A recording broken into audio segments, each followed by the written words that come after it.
Hello everyone, kitchen queen Payel চ্যানেলে আপনাদের সবাইকে অনেক অনেক স্বাগতম। তো আজ আমি আপনাদের জন্য নিয়ে চলে এসেছি রুই মাছের কোপ্তা কারির রেসিপি। তো চলুন খুব বেশি দেরি না করে আজকের রেসিপি শুরু করা যাক। তো সবার প্রথমে একটি কড়াই বসিয়ে তার মধ্যে দিয়ে নিলাম কিছুটা পরিমাণে জল। জলটা একটু গরম হয়ে আসলে তার মধ্যে দিয়ে নিলাম রুই মাছের কিছু পিস। আমি এখানে লেজা এবং দাগার মাছ ইউজ করেছি, আপনারা চাইলে পেটির মাছও ব্যবহার করতে পারেন, সেক্ষেত্রে কিন্তু কাটা বাছার সময় আপনাদের সুবিধাই হবে। তারপরে একটুখানি নুন দিয়ে মাছগুলোকে আমি একটু সিদ্ধ করে এবারে তুলে নিচ্ছি। আসলে আমার বাড়িতে কাটাওয়ালা মাছ সেরকম কেউ একটা খেতে ভালোবাসে না, তো মাছ নিয়ে আসলে এই সমস্ত পিসগুলো কি করব সেই সমস্ত ভাবনা চিন্তা করেই কিন্তু প্রায় দিনই আমি এই কোপ্তা কারি রেসিপিটি বানিয়ে ফেলি। আপনাদের বাড়িতেও যদি কাটাওয়ালা মাছ নিয়ে এমন সমস্যা থাকে তাহলে কিন্তু এই রেসিপিটি বানিয়ে ফেলতেই পারেন। যাই হোক, মাছগুলো তুলে আমি কিছুক্ষণ কিন্তু ঠান্ডা করে নেব, তাহলে মাছের কাঁটাগুলো বাছতে সুবিধা হবে। এবার আমি এক এক করে মাছের কাঁটাগুলো বেছে নিচ্ছি। যেহেতু মাছটি একটু ছোট আর অনেক কাঁটা রয়েছে, সেক্ষেত্রে আমি পাশে একটি জলের বাটি রেখেছি, যাতে কাঁটাগুলো ছাড়িয়ে সেই জলের মধ্যে আমি হাতটা ধুয়ে ফেলতে পারি। আমি যতক্ষণে কাটা বাছছি ততক্ষণে তোমরা কমেন্টে জানিও কে কোথা থেকে আমার এই ভিডিওটা দেখছো। যাই হোক, একটু বেশি সময় লাগলেও আমার কিন্তু মাছগুলো সমস্ত বাছাবাছি কমপ্লিট হয়ে গেছে। এবারে বাকি কাজগুলো সেরে নেওয়া যাক। এবারে আমি এখানে দুটো সেদ্ধ করে নেওয়া আলু নিয়ে নিয়েছি এবং সেটাকে কিন্তু আমি ঘষুনির সাহায্যে খুব ভালোভাবে ঘষে নিচ্ছি। তোমরা চাইলে এখানে হাতেও ম্যাশ করে নিতে পারো, তবে সেক্ষেত্রে খুব ভালো করে কিন্তু ম্যাশ করে নিতে লাগবে। আর এই ঘষুনি দিয়ে ঘষলে কিন্তু খুব বেশি দানা দানা থাকে না।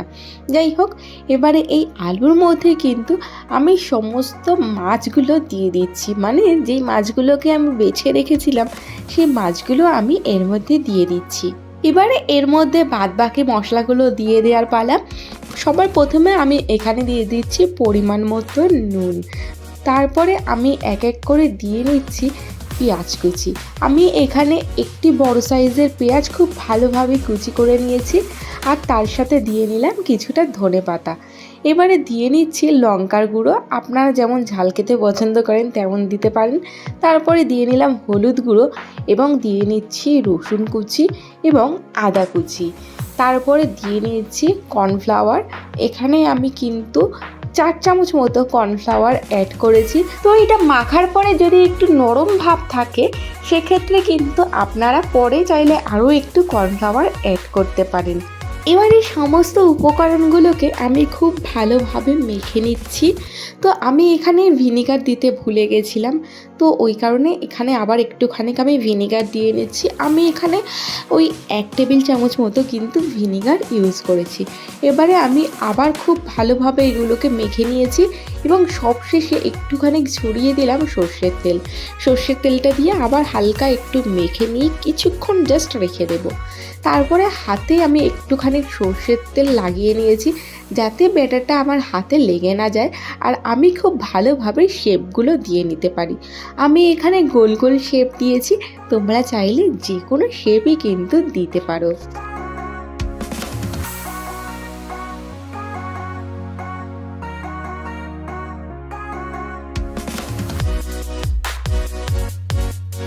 তো আমি এখানে কিছুটা কোফতার শেপ দিয়ে নিয়েছি। তো এগুলোকে আমি একদিকে ভাজতে নেব, আর এগুলো যতক্ষণ ভাজা হবে আমি কিন্তু অন্যদিকে আরও বাদবাকিগুলোকে শেপ দিয়ে নেব। তো আমরা যখন এগুলোকে ভাজতে নেব সেই সময় কিন্তু আমাদের গ্যাসের ফ্লেমটাকে লো টু মিডিয়ামেই রাখতে লাগবে, তাহলেই কিন্তু কোফতাগুলো একদম ভেতর থেকে ফ্রাই হবে। আর যদি আপনারা বাড়িয়ে ভাজেন সেক্ষেত্রে কিন্তু কোফতাগুলো ওপর থেকে পুড়ে পুড়ে যাবে এবং ভেতর থেকে কিন্তু কাঁচাই রয়ে যাবে। যাই হোক, এক পাশ খুব ভালোভাবে লাল লাল হয়ে যাওয়ার পরে আমি অন্য পাশ আবার পাল্টে দিলাম। তো আবারও কিন্তু বলছি, গ্যাসের ফ্লেমটাকে কিন্তু লো টু মিডিয়ামে রেখেই আমাদের সবকটা কোফতা ভেজে নিতে লাগবে। যাই হোক, এখানে কিন্তু আমাদের প্রথমবারের কোফতাগুলো ভাজা কমপ্লিট হয়ে গেছে। আমি এখানে একটি প্লেটের মধ্যে কিন্তু তুলে নিচ্ছি। এবারে এর মধ্যে কিন্তু আমি আরও বাদবাকি কোফতাগুলো যেগুলো পরে বানিয়েছিলাম সেগুলো আবারও দিয়ে নিচ্ছি।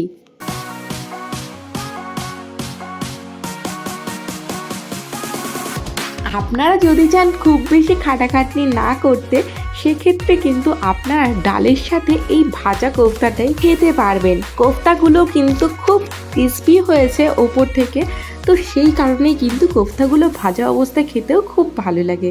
যাই হোক, তারপরে কড়াইতে আবার কিছুটা তেল দিয়ে তার মধ্যে দিয়ে নিলাম তেজপাতা এবং কিছু গোটা গরম মশলা, তারপরে দিয়ে নিচ্ছি কিছুটা জিরে। এবার এগুলো একটুখানি আমি ফ্রাই করে নিচ্ছি যতক্ষণ না একটু লালচে লালচে ভাব চলে আসছে।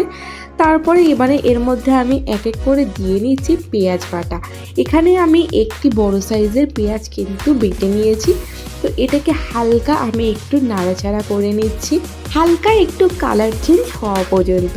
তারপরে এবারে আমি এর মধ্যে দিয়ে নিচ্ছি টমেটো পিউরি। তো আমি এখানে একটি বড় সাইজের টমেটো কিন্তু পেস্ট করে নিয়েছি। তো তোমরা চাইলে সমস্ত কিছু একসাথেও পেস্ট করে নিতেই পারো, আমি তোমাদেরকে দেখানোর জন্য আলাদা আলাদাভাবে পেস্ট করেছি। তারপরে এর মধ্যে এক এক করে দিয়ে নিলাম জিরের গুঁড়ো, লঙ্কার গুঁড়ো এবং হলুদ গুঁড়ো।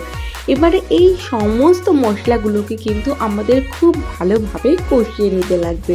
আমরা এটাকে ততক্ষণে কষাবো যতক্ষণ না মশলা থেকে খুব ভালোভাবে তেল ছেড়ে দিচ্ছে। আর হ্যাঁ, আমি এখানে প্রথম অবস্থায় আদা রসুন পেস্ট দিতে ভুলে গেছিলাম, ওই কারণে আমি এখন আবার একটুখানি আদা রসুনের পেস্ট দিয়ে দিচ্ছি। আমি এখানে প্যাকেটের পেস্ট ইউজ করেছি, আপনারা চাইলে আদা রসুন বাটাও দিতে পারেন, সেক্ষেত্রে কিন্তু ফ্লেভার আরও বেশি ভালো আসবে। যাই হোক, এবারে আমি আবারও সমস্ত মশলাগুলোকে একসাথে খুব ভালোভাবে কষিয়ে নিচ্ছি। তো আমি এখানে তারপরে দিয়ে নিচ্ছি কিছুটা পরিমাণে নুন। যেহেতু কোফতার মধ্যে আমরা আগেও নুন দিয়েছি, সেক্ষেত্রে আমাদের মনে রাখতে লাগবে এর মধ্যে যেন খুব বেশি নুন না দেওয়া হয়। যাই হোক, মশলা কিন্তু আমাদের এখানে প্রায় হয়েই গেছে। তো তোমরা দেখতেই পাচ্ছ কত সুন্দর তেল ছেড়ে দিয়েছে। তো এরকম হলেই তোমরা বুঝতে পারবে মশলা আমাদের খুব ভালোভাবে কিন্তু কষানো কমপ্লিট হয়ে গেছে।